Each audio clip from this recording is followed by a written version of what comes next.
Hindi pumupunta sa ilalim yung martilyo. Ngayon naman, maglalagay ako ng bato. Titignan ko kung lulubog silang lahat. Hala! Nawala silang lahat! Lumubog! Guys, tuturuan ko kayo kung paano gumawa ng oblek. Madali lang to. Panoorin niyo ako, ha? Ang mga kailangan natin sa paggawa ng oblek ay cornstarch. Tapos, bumili rin ako ng isang jobus, pangpakulay niya. Guys, 1 kilo lang pala yung cornstarch ko. 60 pesos ang kilo. Tapos, syempre, kailangan natin ng tubig para makagawa tayo ng oblek. Ang unang step, ibubuhos ang 1 tabong tubig sa planggana. Wow! Wag sobra yung tubig nyo, ha, para maging perfect yung oblek nyo. Ang susunod naman ay ang ating pangpakulay. Hulaan nyo, guys, kung anong kulay ito.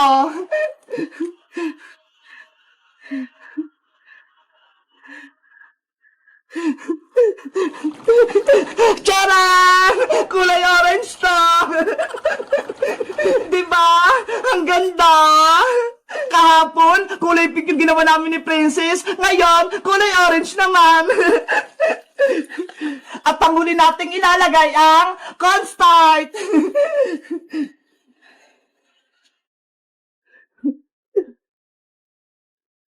Dahan-dahan lang yung paglagay, ha, para matimpla natin yung oblek. Ayan, magtira muna ako ng konti. Pwede na itong haluin, guys. Pagsamahin lang natin yung tubig, pati cornstarch, gamit yung kamay natin.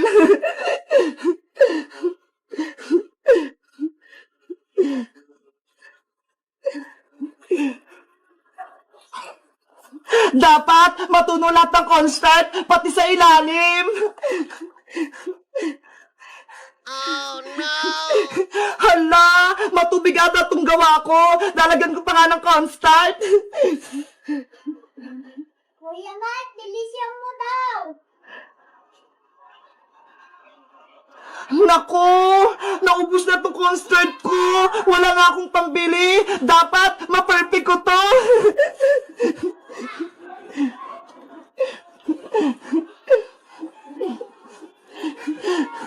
Ayan! Parang nararamdaman ko na perfecto! Big Bird, manood ka sa akin, ha! Para sa susunod, alam mo na yung paggawa!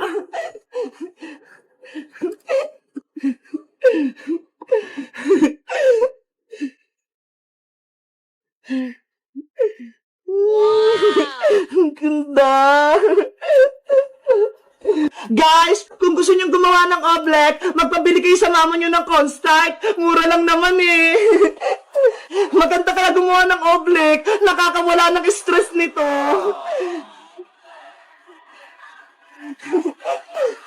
Eventually, Okay na ito tong oblek ko. Malapot na. Susubukan ko nga suntukin. Ayun, hindi lumubog yung kamay ko. Ang galing. Nakagawa ko ng oblek. Perfect na perfect. Guys, may experiment ako. Mamartilihin ko yung oblek. Titignan ko kung lulubog yung martilyo. Wow! Wow! Hindi pumupunta sa ilalim yung martilyo! Ngayon naman, maglalagay ako ng bato. Titignan ko kung lulubog silang lahat. Hala! Nawala silang lahat! Lumubog! Nasaan na kaya yung mga bato?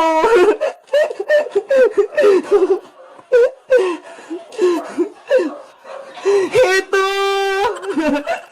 Guys, ang huling challenge naman, aapakan ko to. Titignan ko kung perfect talaga yung oblek natin. 1, 2, 3, talon! Wow! Hindi ako lumulubog! Ang galing! Perfect yung oblek ko! Hindi talaga lumulubog yung paa ko! Perfect na perfect yung oblek ko! Mabuti na lang, hindi dumating si Boyong. Hindi niya ako guguluhin.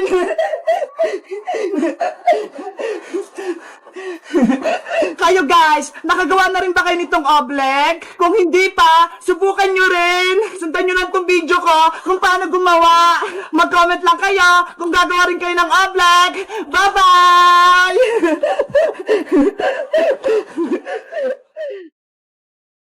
Lapu, lapu, lapu, lapu, lapu. Princess! Iska! Tingnan niyo yung mga labubo natin, oh! Kumakain sila! Oo nga, bebang eh! Ang cute-cute nila! Para silang mga gutom kumain! Lapu, lapu, lapu, lapu, lapu. Yung labubo ni Princess, ang takaw! Inupo siya yung buong apple! Manang-manang sa siya, Princess! Mabilis kumain! Ayaw niya magpatalo! Siyempre, para mabilis siyang lumaki! Mabuti na lang nahanap ko si Black Labubo, Princess! Akala namin na wala na siya! Kaya nga, Iska eh! Sumabit siya sa puno! Nakita ko siyang umiiyak! Sa susunod kasi, Princess, wag mo ihagi si Labubo mo! Kawawa naman siya, oh! Tignan mo! Gutom na gutom! Black Labubo, halika na rito! Tama na yan! Busog ka na!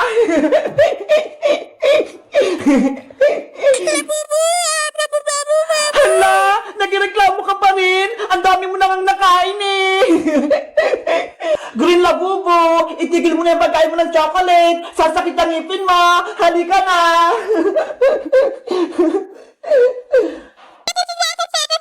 Ay, masarap to yung chocolate! Gustong-gusto niya! Pink Labubo, halika na rin dito! Baka mamaya, tumaba ka pa eh! Ubusin mo pa yung tinapay! Ang kikit mo talaga! Para kang daga!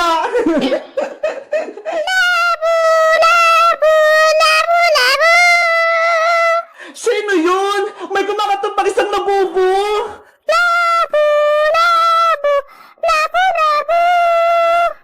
Oo nga no!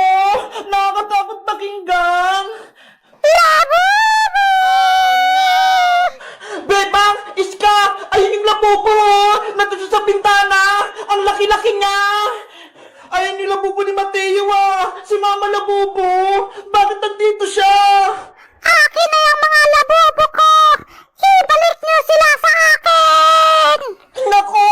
Nagsasalita yung malaking labubo! Gusto ko rin yung mga labubo natin!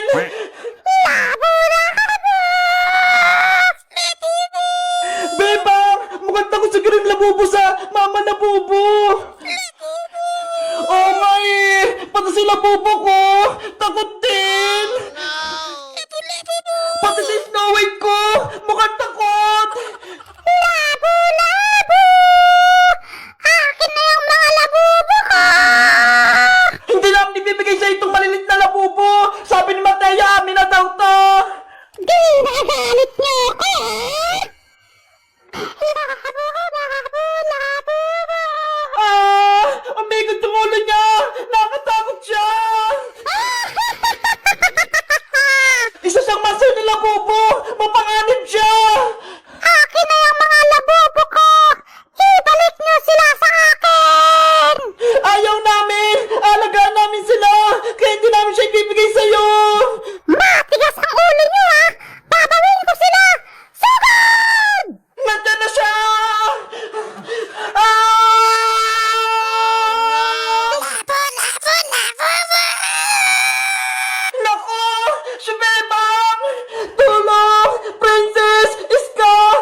Ang dami kong nakuhang candy sa trick or treat. Ang dami kong candy. May marshmallow pa akong malaki. Princess, may nakuha ka bang mga candy kagabi? Meron, Iska. Tingnan mo ho. Punong-puno tong lagayan ko. Patingin ako. Ito ho. Wow, ang dami naman laman yan. Kanino ka nag-trick or treat, Princess? Doon sa tindahang kabila, binigyan niya ako ng maraming candy. Pati tignan mo, may candy, may chocolate pa tsaka marshmallow. Ang swerte mo, ang dami nagbigay sa'yo ng candy. Sa akin, konti lang. Patingin nga ako ng nakuha mo. Ito lang Hala, ang onti naman ang nakuha mong candies ka. Siguro, hindi nakakatakot yung costume mo kagabi. Kaya ayan lang yung nakuha mo. Naglagay lang ako ng pulbo sa mukha ko. Parang white lady. Kaya pala hindi nakakatakot yung costume mo. Ikaw, Princess, ano costume mo? Nagpanggap ako na aswang. Sobrang nakakatakot. Parang ganito, Wah! Sobrang nakakatakot yung mukha mo, Princess. Bagay na bagay sa'yo mukhang aswang. Si Bebang kaya, nag-trick or treat kaya siya kagabi? Ewan ko, hindi ko siya nakita kagabi. Oh no! Iska! Tignan mo si Bebang! Gusto ko ng friends. Sabi si Bebang! Pati si Big Bird, naging zombie din! Takbo na tayo, Princess! May zombie Bebang! Takbo na, Iska! Magtago na tayo!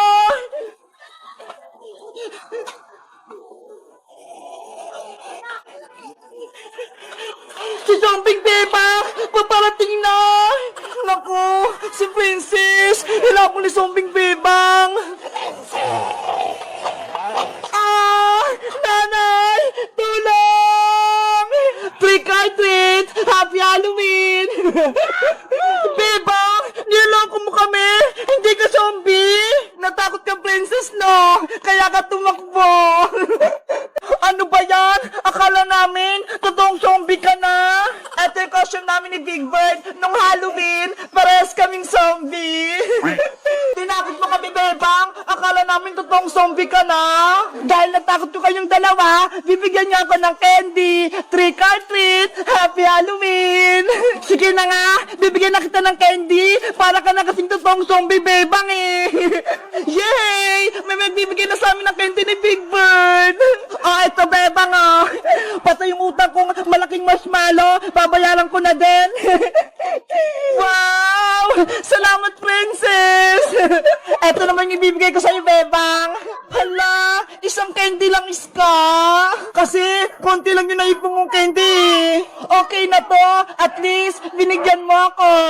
Tara, Bebang! Iska! Mag-treat or treat pa tayo para makarami tayo ng candy! Sige! Punta tayo sa mga tindahan! Marami pa magbibigay sa atin! Let's go! Mag-treat or treat pa tayo!